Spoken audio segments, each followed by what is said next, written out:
શું સમગ્ર મામલો છે અને શું તપાસમાં સામે કેટલા લોકોની અટકાયત? આમ એવું છે, ગઈકાલ રાત્રે જુહાપુરામાં સંકલિત નગરના ઈ વોર્ડ છે, એની અંદર મારામારીનો બનાવ બનેલો અને આમાં જે સુફિયાન કરીને જે 19 વર્ષનો છોકરો હતો એના આરોપીઓ તરફથી છરી મારતા એનું સારવાર દરમિયાન મરણ ગયેલ છે.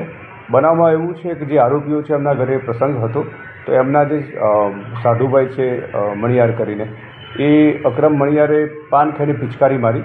તો પિચકારી મારી એટલે જે બાજુમાં રહેતા હતા એમણે એવું કીધું કે ભાઈ આ પિચકારી મારે છાંટા ઉડે છે, અને એના જે બબાલ શરૂઆતમાં બબાલ એમાં થઈને એમાં મારામારી થઈને એમાં જે મરણ જણા છે એના આરોપીઓએ છરી મારતા એનું સારવાર દરમિયાન મરણ ગયેલ છે.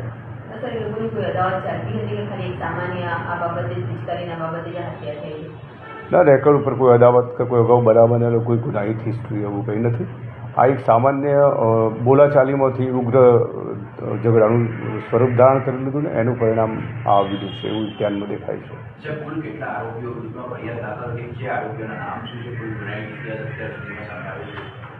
ટોટલી 6 આરોપી વિરુદ્ધમાં ગુનો દાખલ થયો છે.